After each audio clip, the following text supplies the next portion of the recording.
ఇక అదేవిధంగా తెలంగాణలోని వరంగల్ విషయానికి వస్తే గ్రామీణ ప్రాంతాల్లో ఆర్ఎంపీల ప్రాథమిక వైద్యం వికటించి ప్రైవేట్ ఆసుపత్రుల బారిన పడి పేద ప్రజలు ఆర్థికంగా నష్టపోతున్నారు. సో ఈ అక్రమ రవాణా కార్పొరేట్ దోపిడీపై జిల్లా డిహెచ్ఓ వైఖరి ఏంటి, దీనిపై అధికారులు ఎలాంటి చర్యలు తీసుకోబోతున్నారు? ఇక ఇదే అంశానికి సంబంధించిన మరింత సమాచారం మా ప్రతినిధి వరంగల్ నుంచి శ్రీనివాస్ రిపోర్టర్ లైవ్ లో అందిస్తారు. శ్రీనివాస్, చెప్పండి, ఈ అంశానికి సంబంధించి మీ దగ్గర ఉన్న లేటెస్ట్ అప్డేట్స్ ఏంటి? Good morning Lakshmi. ఏదైతే ఉమ్మడి వరంగల్ జిల్లా ప్రాంతంలో ప్రధానంగా పరిశీలించాల్సిన పరిస్థితి ఏంటంటే ఆర్ఎంపీ పిఎంపీలు తన విచ్చలవిడిగా యాంటీబయాటిక్స్ ఉపయోగించి ప్రజల ప్రాణాలతో చెలగాట మారుతున్నారని చెప్పుకోవచ్చు. ఈ విషయంలో అర్హత రిజిస్ట్రేషన్ లేని వ్యక్తులు వైద్యం చేయడం, అవసరం లేకుండా యాంటీబయాటిక్స్ లేదా ఇంజక్షన్లు ఇవ్వడం, పరిస్థితి విషమించిన తర్వాత ప్రైవేట్ ఆసుపత్రులకు రిఫర్ చేయడం, రిఫరల్ కమిషన్ తీసుకోవడం ఒక చట్టరీత్యా నేరం. అది అయినా కూడా వాళ్ళు ఏదెక్కడ పోతుంది తన సంపాదన ధ్యేయంగా ప్రైవేట్ హాస్పిటల్కు పంపించుకుంటూ ఇష్టానుసారంగా అర్హత లేని వైద్యాన్ని నిర్వహించిన పరిస్థితి నెలకొంది.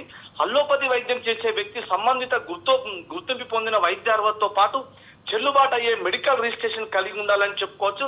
ఎన్ఎంసి అధికారిక రిజిస్ట్రేషన్ నమోదైన వైద్యులు మాత్రమే వైద్యం చేయాల్సిన పరిస్థితి ఉండగా, కానీ ఇక్కడ విచ్చలవిడిగా కాంపౌండర్ వ్యవస్థ చేసుకుని వెంటనే డాక్టర్ పేర్లు చెప్పి చెలామణి అవుతూ విచ్చలవిడిగా పేషెంట్లు అంటే ప్రజల ప్రాణాలతో చెలగాట మారుతున్న పరిస్థితి నెలకొంది.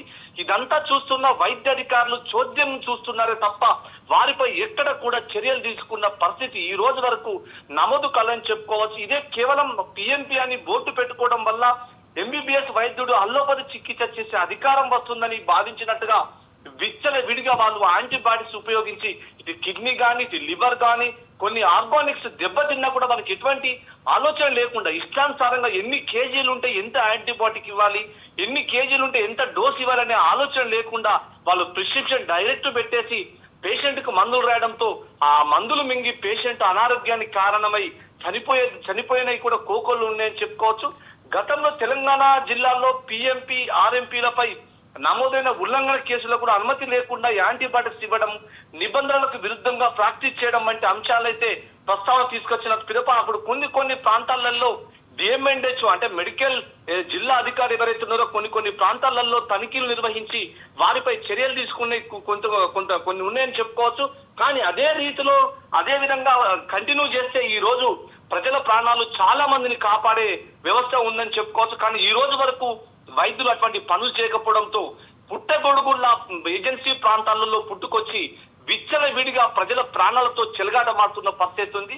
రోగిని ఒక ఆసుపత్రికి పంపినందుకు డబ్బు కమిషన్ బోనస్ తీసుకోవడం అనేది వైద్య నైతికకు విరుద్ధమైన తీవ్రమైన అంశం అని చెప్పుకోవచ్చు. ఎన్ఎంసి ప్రొఫెషనల్ కండక్ట్ నిబంధనలో రిఫరల్ సంబంధించిన కమిషన్ ను తీసుకోవడానికి నిషేధించిందని చెప్పుకోవచ్చు. ఒక కేసు ఇంత, ఆపరేషన్ కింద అనే రేట్లు వసూలు చేస్తున్న ఆరోపణలు ఉంటే ఇప్పటి వరకు కూడా దాన్ని కనీసము బిల్లు రూపంలో కాకుండా దొంగచాటున వెళ్లి ఈ ఆర్ఎంపీ వ్యవస్థ మొత్తం డబ్బులు తీసుకోవడం జరుగుతుంది. దీన్ని రిఫరల్ స్లిప్లు ఏదైతే ప్రైవేట్ హాస్పిటల్లో ఉన్న రిఫరల్ స్లిప్లతో రిఫర్ చేసేసి ఆ పేషెంట్ డిశ్చార్జ్ అయినాక వీరు వెళ్లి దాదాపు 10 నుంచి 20 వేల మధ్యలో డబ్బులు వీళ్ళు దండుకొని తీసుకొని రావడం జరుగుతుంది. ఇదంతా కూడా ఏది కూడా బిల్లు రూపంలో కానీ అధికారం ఏది లేకుండా గుట్టు చప్పు రాకుండా బల్ల కింద నుంచి తీసుకునే వ్యవస్థ అనేది జరుగుతుందని చెప్పుకోవచ్చు. జిల్లా వైద్య ఆరోగ్య శాఖ అధికారులు, సంబంధిత రిజిస్ట్రేషన్ నియంత్రణ అధికారులు ఫిర్యాదుల ఆధారంగా క్లినిక్ కు అర్హత లేకుండా కూడా ఇతరు మందులు డైరెక్ట్ ఒక ఆర్ఎంపీస్ అయితే మందులు కూడా విక్రయించే పరిస్థితి నెలకొంటుంది. ఎందుకంటే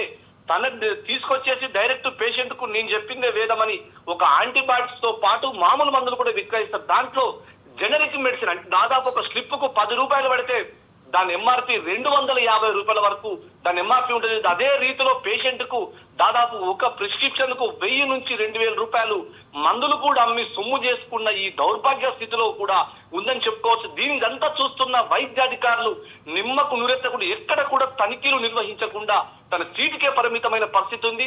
ఇదే విధంగా ములుగు జిల్లాలో ఏజెన్సీ ప్రాంతమైన ఏటూరు నాగారం, కన్యాయగూడెం, మన వాజేడు, వెంకటాపురం, చెర్ల ఈ ప్రాంతాల్లో అయితే విచ్చలవిడిగా వారు చెప్పిందే విధం వారు తీసుకొచ్చిన మందులు మాత్రమే అమ్మడం తప్ప ప్రిస్క్రిప్షన్ చేసి కనీసం మెడికల్ షాప్ కూడా ఆ ప్రిస్క్రిప్షన్ రిఫర్ చేసే పరిస్థితి లేని పరిస్థితి ఉంది. ఒక్కొక్క ఆర్ఎంపీ ఒక నెలకు వచ్చేసి 1,00,000 నుంచి 2,00,000 రూపాయల మందులు కూడా సొంతగా విక్రయించి డబ్బు సొమ్ము చేసుకున్న పరిస్థితి ఉంది. అది మొత్తం కొడితే ఒక 10,000 మెడిసిన్ కనీసం 1,000 రూపాయలు కూడా దాన్ని జమ చేసిన పరిస్థితి ఉంది. అయినా కూడా పేద ప్రజలను మోసం చేసి జలగలలా రక్తాన్ని పీల్చుకొని తింటున్న ఈ ఆర్ఎంపీ వ్యవస్థపై ఇప్పటికైనా ప్రభుత్వం తన అధికారిని పంపించి కనీసము ఒక లిమిట్ అంటారు ఏ విధంగా వాళ్ళు చేసే వైద్య అర్హత తగ్గట్టు మాత్రమే ఒక మందు బిల్లలు ఇవ్వాలి తప్ప direct antibiotic injections ivy fluids లో కలిపి ఐవీ ఇవ్వడం కూడా జరుగుతుంది. ఆ టైంలో ఎటువంటి రియాక్షన్స్ అయితే కనీసం పేషెంట్ ని రికవర్ చేయడానికి వారికి ఏం చేయాలో కూడా వారికి తెలియని పరిస్థితి ఉండదు. అప్పుడు ఇమీడియట్లీ రిఫర్ చేసే లోపు ఆ రోగి ప్రాణాలు గాల్లో కలిసిపోయే పరిస్థితి అయితే ఉంది. ఇంత చూస్తున్నా కూడా ఇది ములుగు డిఎంఎండొచ్చు అయితే ఆ సీటుకి అటు గోపాలరావు అయితే ఆ సీటుకే పరిమితమైన పరిస్థితి ఉంది. రీసెంట్లీ పసలో కూడా ఒక బిఏఎంఎస్ డాక్టర్లు అల్లోపతి వైద్యం చేసుకుంటూ థియేటర్ ఓపెన్ చేసుకుంటూ సెక్షన్ చేసుకుంటూ అన్ని రకాలుగా దందా నిర్వహిస్తుంటే కూడా పత్రికల్లోకి వచ్చినా కూడా ఆ ఆసుపత్రికి వెళ్ళి కనీసం సీజ్ చేసిన పరిస్థితి లేదు. ఇవన్నీ చూస్తుంటే కింద నుంచి మీది వరకు లక్షల రూపాయలు దండుకుంటున్న పరిస్థితే ఉంది. ఇదంతా వాస్తవం అని చెప్పుకోవాలి. ఎందుకంటే ఎంబీబీఎస్ ఉన్న వైద్యాధికారి కాకుండా బిఏఎంఎస్ అంటే ఏదైతే అల్లోపతి అనే ఒక వైద్యం అనేది ఇంగ్లీష్ మెడిసిన్ రాయకూడదు కానీ వాళ్ళు ప్రిస్క్రిప్షన్ తో పాటు డైరెక్ట్ ఓటీ అంటే ఆపరేషన్ థియేటర్ ఓపెన్ చేసేసి సర్జరీస్ చేసుకుంటూ పేషెంట్ ప్రాణాలతో చెలగాటమాడుతున్న పరిస్థితి ఉంది. ఇదంతా అరికట్టాలని చెప్పేసి ప్రజలు గొగ్గోలు పెడుతున్నా కూడా వైద్య అధికారులు ఎక్కడ కూడా వీరిపై చర్య తీసుకున్న పరిస్థితి ఈ రోజు వరకు లేదని చెప్పుకోవచ్చు. ఇదే విధంగా ఏటున్నార మండలంలో ఏజెన్సీ ప్రాంతమైన ఇటు రొయ్యూరు, శంకరాజుపల్లి, ముళ్ళెకట్ట ఈ ప్రాంతాల్లో ఆర్ఎంపీల నిలువి దోపిడీ అని చెప్పుకోవచ్చు. ఇది ఎన్ఎస్ఆర్ హాస్పిటల్కే పరిమితం చేసిన ఒక ఆర్ఎంపీ ఏకంగా ఒక నెలలో 10 కేసులు రిఫర్ చేస్తే దాదాపు 2 లక్షల రూపాయల వరకు దండుకున్న పరిస్థితి అవుతుంది.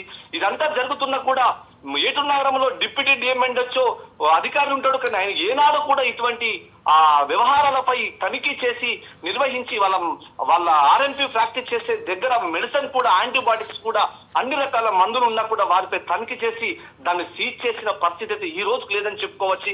ఈ దందా 3 పువ్వులు 6 కాయలుగా కొనసాగుతుంటే ఇటు వైద్య అధికారులు కానీ ఇటు జిల్లా కలెక్టర్ కానీ ఇటు మెడికల్ ఆఫీసర్స్ తో పాటు మొదలుకుంటే డ్రగ్ ఇన్స్పెక్టర్ కూడా ఏ రోజు కూడా తనిఖీ చేసిన పాపాన పోలేదని చెప్పుకోవచ్చు. ఎందుకంటే ఇంత దౌర్భాగ్య స్థితిలో ఈ అధికారులు ఉన్నారని చెప్పుకోవడానికి ప్రజలు కూడా సిగ్గుపడుతున్న పరిస్థితి నెలకొంది. ఎందుకంటే తక్షణమే ఇప్పటికైనా వీరిపై యాక్షన్ తీసుకొని ప్రజల ప్రాణాలు గాల్లో కలవకుండా కాపాడాల్సిన పరిస్థితి ఎంతైనా ఈ అధికారులపై ఉందని చెప్పుకోవచ్చు. Lakshmi. Right Srinivas, thank you for the updates.